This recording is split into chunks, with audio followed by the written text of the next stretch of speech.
اخراج مقدمہ اور ضمانت کو ایک ساتھ چلائیں۔ جسٹس عائشہ ملک نے کہا کہ آپ کے کیس کے مرکزی جو گراؤنڈز ہیں وہ کیا ہیں، جس پر وکیل نے یہ کہا کہ ہمارا کیس یہ ہے کہ کیس بنتا ہی نہیں ہے، جو دفعات لگائی گئی ہیں وہ جاسوسی جیسے جرائم پر لگتی ہیں، اسپیوناج پر لگتی ہیں، اور تحقیقات میں کہیں نہیں بتایا گیا کہ کہاں جاسوسی ہوئی اور کہاں ملک دشمن جو قوتیں ہیں ان کو فائدہ پہنچایا گیا۔ سردار طارق مسعود صاحب نے کہا کہ وہ یہ کہہ رہے ہیں، یعنی ریاست یہ کہہ رہی ہے کہ آپ نے سائفر کا کوڈ کمپرومائز کیا۔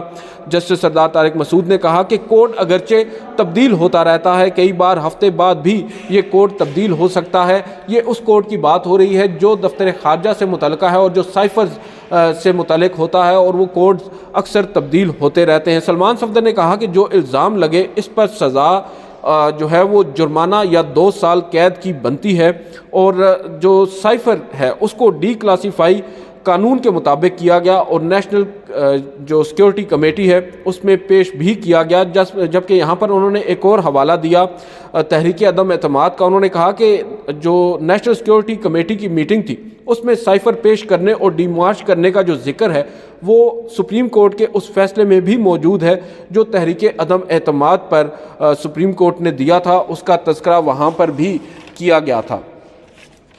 بہرحال اس کے بعد جسٹس یحییٰ آفریدی نے کہا کہ سائفر ایک سیکرٹ دستاویز ہوتا ہے یا نہیں، جس پر سلمان صفدر نے کہا کہ ڈی کلاسیفائی ہونے کے بعد سائفر سیکرٹ نہیں رہتا۔ جسٹس یحییٰ آفریدی نے کہا کہ ڈی کلاسیفائی ہونے سے پہلے کیا سائفر کو ملزم نے دکھایا کسی کو؟ اس پر وکیل نے کہا کہ اس دوران سائفر کسی کو بھی نہیں دکھایا گیا۔ جسٹس سردار طارق مسعود نے ایک بڑی اہم آبزرویشن دی اور یہ غالباً تباہ کن بھی ہو سکتی ہے۔ انہوں نے کہا کہ سائفر کو ہوا میں لہرا کر بتا دیا جائے اس میں یہ لکھا ہے تو کیا وہ ابلاغ کے زمرے میں آتا ہے؟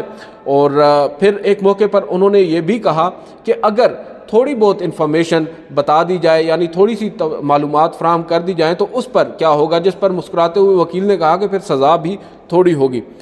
جسٹس یحییٰ آفریدی نے کہا کہ ابھی ہم الزامات کا ٹرائل نہیں کر رہے، صرف الزامات کو دیکھ رہے ہیں۔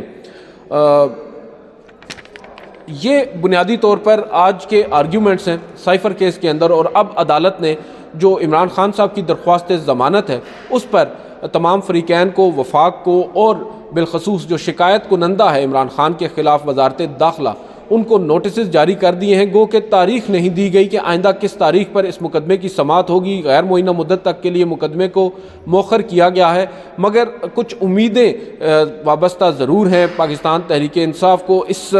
ان کو اس کیس سے وہ یہ سمجھتے ہیں کہ اس کیس میں انہیں سپریم کورٹ آف پاکستان سے ریلیف ملے گا عمران خان صاحب کی ضمانت کی صورت میں، اور جو آبزرویشنز آج ججز صاحبان کی جانب سے آئی ہیں اس میں کچھ ہوپ بھی نظر آئی ہے، لیکن دیکھتے ہیں اب آگے یہ کیس کس طرح بڑھتا ہے۔ ہمارے ساتھ سہیل رشید صاحب بھی موجود ہیں، ان سے پوچھتے ہیں۔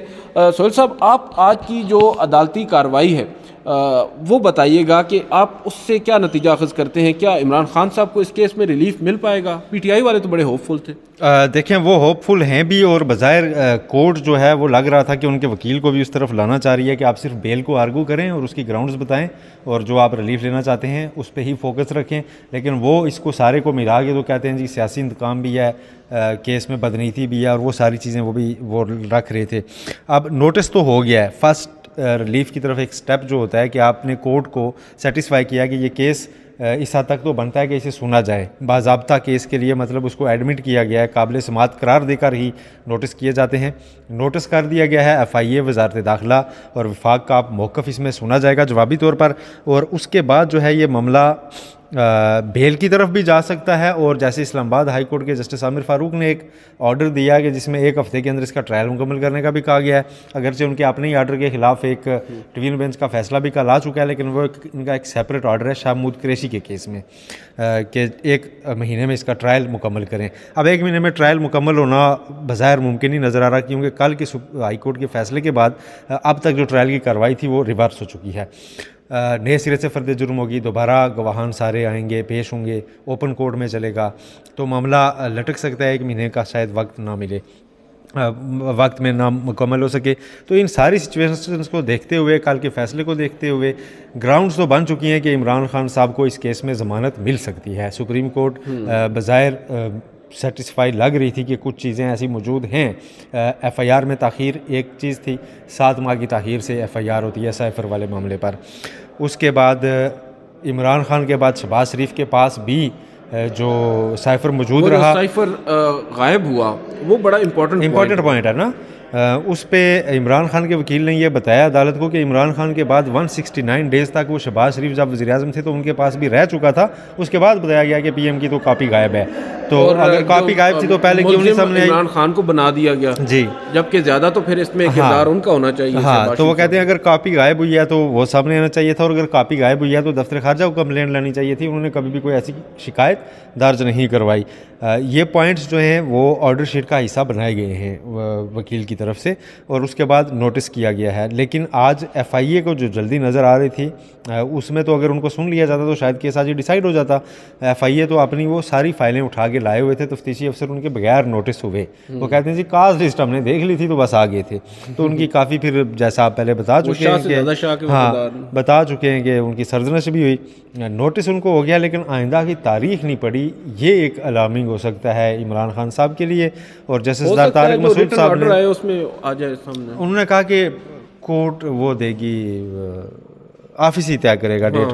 تو آفس شاید وہ ڈیٹس دیکھ کے تو شاید کوئی جلدی کی ڈیٹ بھی رکھ دے. تو سائفر کیس میں ان کو ضمانت مل جائے گی. لیکن پھر بات وہی ہے کہ اس میں شادیانے بھی نہیں بجا سکتے پی ٹی آئی والے. آپ نے کہا کہ وہ خوش ہوں گے اس لیے کہ عمران خان اس کے اوپر ایک اور کیس میں اب اریسٹ ہو چکے ہوئے ہیں. اس پہ وہ ریمانڈ پہ ہیں جیل کے اندر ہی، نیب کے کیس میں. اب اس میں وہ رہا ہوں گے تو پھر بھی رہیں گے جیل میں. ایک رکاوٹ ہٹ جائے گی، اور جو سنگینی ہے نا جو اس سے جڑی ہوئی سائفر سے ایک ماحول بنا ہوا ہے اس میں ڈینٹ پڑنا شروع ہو گئے ہیں کل سے لے کے. کل جو ہائی کورٹ نے فیصلہ دیا ہے وہ اس طرح سے آگے ان کو پورے ٹرائل میں فیور کرے گا کہ وہ کہیں گے پروسیکیوشن کی بدنیتی جگہ جگہ سے واضح تھی کہ انہوں نے ہمیں اتنی جلدی میں جیل ٹرائل کر کے سزا دینے کی کوشش کی کہ جس کو ہائی کورٹ نے غیر قانونی قرار دے دیا کہ اس کی کوئی ویلیو نہیں ہے، اور وہ سارا معاملہ ریورس ہوا. تو ہم کو اتنے عرصے انہوں نے گرفتار بھی رکھا، ایف آئی آر بھی تاخیر سے درج ہوئی تھی، اور بظاہر اس کی وہ خلاف. پھر اس کے بعد آج جو سپریم کورٹ کو بتایا ان کے وکیل نے، انہوں نے یہ کہا کہ جو الزام لگایا گیا ہے اس کے تحت جو دفعات بنتی ہیں ان میں سزا جرمانہ یا پھر 2 سال قید ہی ہو سکتی ہے. لیکن انہوں نے ان الزامات پہ دفعات وہ شامل کر دی ہیں جس پہ سزائے موت اور عمر قید بھی ہو سکتی ہے، جو کہ بنتی نہیں ہے. سزائے موت اور عمر قید آفیشیل سگریٹ ایکٹ میں انہوں نے عدالت کے سامنے یہ موقف رکھا کہ صرف تب بنتی ہے جب کسی نے کسی دشمن ملک کو فائدہ پہنچایا ہو یا پھر جاسوسی کی ہو. تو جاسوسی اور دشمن ملک کو فائدہ نہ انکوائری رپورٹ میں ایف آئی اے کی نہ ایف آئی آر میں ہے. تو پھر وہ دفعات کیسے لگیں؟ لہٰذا یہ کیس ہی نہیں بنتا. وہ بار بار اس طرف جا رہے تھے. تو اس پر جسٹس سردار طارق نے انہیں ٹوکا کہ آپ سیاسی طور پہ جب کیسز چلاتے ہیں تو ایسا ہی ہوتا ہے. آپ نے ایف آئی آر میں تاخیر بتا دی، آپ نے بتا دیا عمران خان 60 سال سے زیادہ کی عمر کے ہیں. آپ اب بتائیں گے کیا کیس فردر انکوائری کا ہے تو آپ بیل کی طرف جائیں. اچھا چلیں، اس کیس میں تو ہم نے دیکھ لیا کہ اب کچھ چیزیں سامنے آ رہی ہیں، کچھ سمپلیفائی ہو رہا ہے کیس. ایک اور بڑا اہم مقدمہ ابھی ہم دونوں اٹھ کر آئے ہیں کمرہ عدالت نمبر 1 سے. سابق فوجی آمر پرویز مشرف صاحب کا جو سنگین غداری کا مقدمہ ہے، اس میں جو لاہور ہائی کورٹ کا ایک فیصلہ تھا جو جسٹس مظاہر علی اکبر نقوی کی سربراہی میں 3 رکنی ایک فل بینچ نے دیا تھا، اور جو خصوصی عدالت تھی، جس خصوصی عدالت کے سیٹھ وقار صاحب جس خصوصی عدالت کو ہیڈ کر رہے تھے، انہوں نے پرویز مشرف کو سنگین غداری کا مرتکب قرار دیتے ہوئے سزائے موت سنائی. لاہور ہائی کورٹ میں ایک ریٹ پٹیشن فائل ہوئی. اس ریٹ پٹیشن پر فیصلہ کرتے ہوئے نہ صرف اس فیصلے کو کالعدم قرار دے دیا گیا بلکہ اس عدالت کو بھی غیر آئینی قرار دے دیا. اب وہ فیصلہ 4 سال کے بعد یہاں پر آیا ہے، اس کو فکس کیا گیا ہے. حامد خان صاحب نے گزشتہ روز بھی دلائل دیے، آج بھی دلائل دیے. اس میں آپ کیا دیکھ رہے ہیں؟ دیکھیں، آج جس کیس کی ابھی آپ بات کر رہے ہیں اس کا بڑا گہرا اثر ہے اب سے تھوڑی دیر بعد شروع ہونے والی سپریم جوڈیشل کی کارروائی سے، کونسل کی کارروائی سے. 4 سال بعد آیا ہے، لیکن شاید کچھ لوگوں کے لیے دیر آیا درست آیا جیسا ہے کہ جی اس کو بڑا لنک ہو رہی ہیں ہر چیزیں، ساری چیزیں، اور بڑی اس میں نٹ ہو کے چل رہی ہیں کہ مشرف غداری کیس. اس میں آج سپریم کورٹ جائزہ لے رہی تھی کہ لاہور ہائی کورٹ نے جو خصوصی عدالت جس نے ان کا ٹرائل کیا تھا اس کو غیر قانونی قرار دینے کا جو فیصلہ دیا تو لاہور ہائی کورٹ کا اختیار کیا تھا. اب لاہور ہائی کورٹ کو ذرا ایلوبریٹ کر لیتے ہیں. لاہور ہائی کورٹ میں وہ کیس سنا تھا جسٹس مظاہر علی اکبر نقوی نے, جن کے خلاف ایک اور شخصیت بھی ہیں اس میں, جسٹس امیر خان بھٹی جو آج چیف جسٹس ہیں لاہور. ہاں جی, تو ہاں ایک تیسرے جج تھے وہ ریٹائر ہو گئے. ہاں, تو اب موجودہ چیف جسٹس کے اوپر بھی پیچھے کافی باتیں آتی رہی لیکن ہم اس پہ نہیں جا رہے.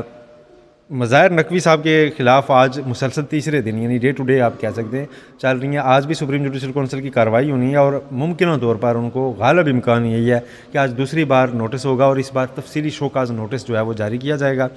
تو اب جب یہاں پہ مشرف غداری کیس میں لاہور ہائی کورٹ کا جائزہ لیا جا رہا تھا تو بیسیکلی وہ بھی مظاہر نقوی صاحب کے فیصلے کا جائزہ لیا جا رہا تھا کہ انہوں نے کیسے اس وقت مشرف کو یہ ریلیف دیا, کیسے دائرہ اختیار اخذ کیا. اور چیف جسٹس نے یہ ریمارکس دیے کہ بڑا حیران کن ہے کہ انہوں نے اس پہ اپنی جورسڈکشن ازیوم کی جبکہ ان کے پاس مکمل انصاف جیسی کوئی 187 کی پاور جو سپریم کورٹس کے پاس ہوتی ہیں, سپریم کورٹ کے پاس ہوتی ہے, وہ ہائی کورٹس کے پاس نہیں ہوتی. تو انہوں نے اس کو کیسے استعمال کیا اور جو ریلیف مانگا بھی نہیں وہ دے دیا کہ پوری عدالت ہی آپ نے اڑا دی. اور پھر ہائی کورٹ کا جج ہوتے ہوئے آپ کے ہائی کورٹ کے ایک جج اس میں خصوصی عدالت میں شامل تھے, 3 ہائی کورٹ کے مختلف ججز تھے, تو آپ نے ہائی کورٹ کے ججز کے خلاف ہی فیصلہ دے دیا. یہ سارے ریمارکس اور کوسچنز جو ہیں چیف جسٹس قاضی فائز عیسیٰ کی جانب سے آج ریز کیے گئے ہیں جسٹس مظاہر علی اکبر نقوی والے بینچ پہ جو جب ہائی کورٹ کا جج ہوتے ہوئے انہوں نے یہ فیصلہ دیا تھا. اور اب اسی مائنڈ کے ساتھ تھوڑی دیر کے بعد انہوں نے ان کے خلاف آئی شکایت کا بھی جائزہ لینا ہے. تو یہ ایک پورا ماحول بن کے تو جسٹس مظاہر علی اکبر نقوی کے آج کل 2 بندے جو ہیں گردش میں ہیں نا, 2 بندے گردش میں نہیں کہہ سکتے ابھی چلیں, 2 بندے جو ہیں نا وہ لائم لائٹ میں, ایک ہمارے محترم اظہر صدیق صاحب اور ایک جسٹس مظاہر علی اکبر نقوی صاحب. ان کی چیزیں بڑی لنک ہو کے چل رہی ہیں. جنرل فیض امید تو سر اوپر ہے نا ان سے, وہ تو ہر جگہ پر ہیں, وہ تو آپ چکوال سے تو چلیں یہاں بھی ان کو شامل کر لیں. نہیں, کیونکہ اس کیس میں بھی ڈائریکٹلی بہت سے لوگ ان کا نام لیتے ہیں کہ he was on the back and, جنہوں نے یہ پٹیشن فائل کروائی تھی دراصل اس لاہور ہائی کورٹ میں, اس وقت ان کے اوپر یہ الزام. جنرل فیض امید کا نام اس وقت 2 طرح کے لوگ لے رہے ہیں. کون کون؟ ایک جو جینونلی ان سے کسی نہ کسی طرح سمجھتے ہیں کہ وہ اگریوڈ ہیں, ایک وہ جو کسی اور کا نام لے نہیں سکتے تو وہ کہتے ہیں جنرل فیض کا نام تو بیچیے نا. ٹھیک ہے, ندیم انجم صاحب کا نام لیں ہم, ان کا تعلق نہیں بنتا ہے اس میں. مطلب کسی کا کوئی نام اگر کوئی نہیں لے سکتا تو جنرل فیض امید کا لیتا ہے اب, اور بڑا کھلے عام لیتے ہیں اور ہم بھی لے رہے ہیں. بالکل ہم بھی کہہ رہے ہیں لیکن ہم اس وقت بھی لے رہے تھے سر, اور تھوڑا سا ڈرتے بھی تھے, یہ کر دیا وہ کر دیا. چلیں ٹھیک ہے, ان کا بھی نام ہوگا. ایک چیز اس میں بڑی امپورٹنٹ آج حامد خان صاحب نے کہی اور اس کے اوپر بڑا مذاق بھی اڑا.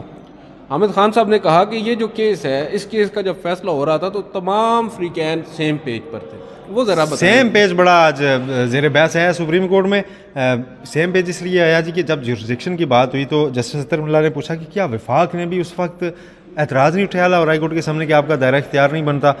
تو حامد خان صاحب نے کہا کہ نہیں, بظاہر سیم پیج پہ تھے سارے, تو انہوں نے کوئی اعتراض نہیں اٹھایا. تو جسٹس منصور علی شاہ نے کہا کہ یہ سیم پیج کوئی کانسٹیٹیوشنل ڈاکومنٹ ہے, کوئی آئینی دستاویز ہے جس کے اوپر سارے ہو جاتے ہیں. تو بڑا ایک دلچسپ ماحول تھا اس میں. عدالتی معاون کا بھی پوچھا انہوں نے کہ کیا عدالتی معاون جو مقرر ہوئے انہوں نے بھی اعتراض نہیں اٹھایا, وہ بھی سیم پیج پہ تھے. انہوں نے کہا جی وہ بھی بیرسٹر علی ظفر صاحب تھے. اور اس کے بعد ایک دفعہ آخر میں جسٹس اطہر من اللہ نے اظہار تفنن ان سے پوچھا کہ کیا یہ کوئی کانسٹیٹیوشنل آرگیومنٹ ہے جو سیم پیج کی آپ بات کر رہے ہیں؟ تو اس پر justice Qazi Faez Isa chief justice of Pakistan مسکرائے اور انہوں نے حامد خان صاحب سے کہا کہ یہ اب آپ کے ساتھ مذاق کر رہے ہیں, آپ اپنے لیگل پوائنٹس پر آئیں. اور اس کے بعد آج ہم نے دیکھا کہ چیف جسٹس قاضی فائز عیسیٰ حامد خان صاحب کو ججمنٹ کے بارے میں بھی پڑھا رہے تھے کہ ججمنٹ ہوتی کیا, اور ہمیں آپ بتائیں پہلے کہ ججمنٹ کیا ہوتی ہے. میں آپ کو ایک چیز مختصر کر دیتا ہوں, آسان سمجھاتے ہیں آپ کے ویورز کو. لاہور ہائی کورٹ کے فیصلے کا ڈیفینڈ کرنے کے لیے اس وقت سپریم کورٹ کے سامنے کوئی موجود نہیں ہے. اس کو جو چیلنج کیا گیا تھا صرف اپیلنٹ موجود ہیں, اور ایڈیشنل اٹارنی جنرل کہہ چکے ہیں کہ وفاق بھی اس کو ڈیفینڈ بھی نہیں کرے گی, اس کے خلاف اپیل کی حمایت بھی نہیں کرے گی, یعنی اس کو ڈیفینڈ نہیں کرے گی. تو یہاں پہ مخالف فریق کوئی بھی موجود نہیں ہے جو لاہور ہائی کورٹ کے فیصلے کا دفاع کرے گا. جی ان بنیادوں پہ دیا گیا. تو یہ نا کوئی آیا نہیں ہے. دیکھیں کوئی نہیں آیا نا, کوئی, میں کہہ رہا ہوں وفاق نے کرنا تھا, نہیں کر رہے نا. ٹھیک ہے, اظہر صدیق صاحب یہاں موجود نہیں ہیں, وہ باہر ہیں. تو اب سچویشن یہ ہے کہ جب اس کا کوئی ڈیفینس کرنے والا موجود نہیں ہے تو ایسے میں لاہور ہائی کورٹ میں ہوئی کارروائی کا سارا ریکارڈ منگایا گیا تھا. وہ ریکارڈ کل حامد خان صاحب کو دکھایا گیا ہے کورٹ سٹاف کی جانب سے. انہوں نے ڈیٹیل میں وہ ریکارڈ دیکھا ہے اور آج انہوں نے اس ریکارڈ کی روشنی میں اپنی جو ہے نا آرگومنٹس کورٹ کے سامنے پیش کیے اور بتایا کہ جی اوتھ کمشنر تک نے تصدیق کی ہوئی تھی مشرف کی فائلنگ سے پہلے، جو ایک ضروری پروسیجر ہے، اور بظاہر ایسا تاثر دیا گیا کہ مشرف بیرون ملک ہوتے ہوئے یہاں آ کے پیش ہوئے ہیں اوتھ کمشنر کے سامنے. وہ میرا خیال ہے اس میں تھوڑی سی مسکنسپشن یہ ہے کہ انہوں نے شاید پاور آف اٹارنی کسی کو دے رکھا تھا اور اس کے ذریعے ان کی وہ درخواست کے سارے جو ہے نا مراحل طے پائے تھے. لیکن بہرحال اس میں جورسڈکشن کا ایرر اب سرفیس ہو رہا ہے، اور لاہور ہائی کورٹ کا فیصلہ جو ہے اس کو کلعدم کیے جانے کا امکان موجود ہے. اور اگر وہ کلعدم نہیں بھی ہوتا تو کورٹ یہ کہہ رہی ہے کہ اس کے بعد بھی خصوصی عدالت برقرار تھی اور اس کا فیصلہ بھی برقرار ہے. تو الٹیمیٹ مجھے فیٹ یہ لگ رہا ہے یہاں پہ اس ساری کارروائی کا کہ عدالت ڈکلیئر کر دے گی کہ خصوصی عدالت کا فیصلہ موجود ہے، اور لاہور ہائی کورٹ کا اس کو کلعدم قرار دینے کا فیصلہ سیٹیسائڈ ہو جائے گا کہ وہ کلعدم کر دیا جائے گا. اور اس کے بعد خصوصی عدالت کے فیصلے کے خلاف جو سزائے موت کی تھی، جس میں جسٹس وقار سیٹھ کا مرحوم کا بڑا ایک پیراگراف بھی تھا کہ جی وہ اگر مر جائیں تو ان کو آ کے ڈی چوک پہ پھر بھی پھانسی لگائی جائے، شاید اس کو حذف کر دیا جائے کیونکہ اب وہ فوت ہو چکے ہوئے ہیں. وہ تفصیلی ججمنٹ کا حصہ نہیں ہے. ہاں، تفصیلی ججمنٹ کا حصہ نہیں ہے، وہ ایک نوٹ اب ان کا ہے. بہرحال جی، تو وہ اینڈ پہ یہ ہو جائے گا کہ مشرف کی فیملی اس کو اپیل کی پیروی چاہتی نہیں تو وہ خارج ہو جائے گی، اور وہ چونکہ وہ فیصلہ برقرار رہے گا، تاریخ کے پنوں میں برقرار رہے گا کہ جی ایمرجنسی لگانے والے کو، مارشل لا لگانے والے کو ہم نے بعد از مرگ اس کی سزائے موت کا فیصلہ برقرار رکھ دیا تھا، اور عدلیہ نے بڑا اچھا فیصلہ دیا تھا. اور یقیناً اگر اس کے اچھے فیصلے کے مستقبل پہ اثرات ہوتے ہیں اور آئندہ ایسا کوئی اقدام دوبارہ نہیں ہوتا پھر تو یہ اچھا ہی سمجھا جائے گا. ورنہ 12 اکتوبر 1999 کے بعد موشن ٹوٹے گا کم از کم. 12 اکتوبر 1999 کے بعد عدلیہ یہیں تھی جب پرویز مشرف نے اس ملک پہ رول کیا ہے، ڈنکے کی چوٹ پہ رول کیا ہے، اور ان کے اوپر غداری کا مقدمہ 3 نومبر کی ایمرجنسی پہ ہو رہا ہے، 12 اکتوبر 1999 کے اوپر نہیں ہو رہا. تو یہ کویسچنز باقی رہیں گے، اور 12 اکتوبر 1999 کی ویلیڈیٹی جو ہے وہ ویلیڈیٹی اس کو جب تک نہیں دیکھا جاتا تو میرا خیال ہے کافی سارے معاملات باقی رہیں گے، کویسچنز بھی باقی رہیں گے. بہت بہت شکریہ سہیل رشید صاحب. اب آپ نے سنا کہ یہ 2 میجر مقدمات تھے آج، اور اب جہاں تک مشرف کیس کا تعلق ہے یہ اس کی سماعت 28 نومبر تک ملتوی ہوئی ہے. سائفر کیس کی غیر معینہ مدت تک کے لیے ملتوی ہوئی ہے. مگر اب جو آج اس کے علاوہ جو بڑی ڈیولپمنٹ ہونے جا رہی ہے وہ جسٹس مظاہر علی اکبر نقوی کا فیٹ ڈیسائیڈ ہونا ہے. کیا ان کو اظہار وجوہ کا تفصیلی نوٹس آج جاری ہوگا یا نہیں، یہ اب سے کچھ دیر کے بعد معلوم ہوگا. کچھ دیر کے بعد سپریم جوڈیشل کونسل ایک مرتبہ پھر بیٹھے گی، بیٹھک لگے گی، اور اس کے اندر کیا کچھ ہوتا ہے کوشش کریں گے آپ تک اس کی بھی تفصیلات آپ کے ساتھ شیئر کرنے کی. اس ویڈیو سے اتنا ہی. مجھے سہیل رشید صاحب کو اجازت دیجیے. اللہ حافظ.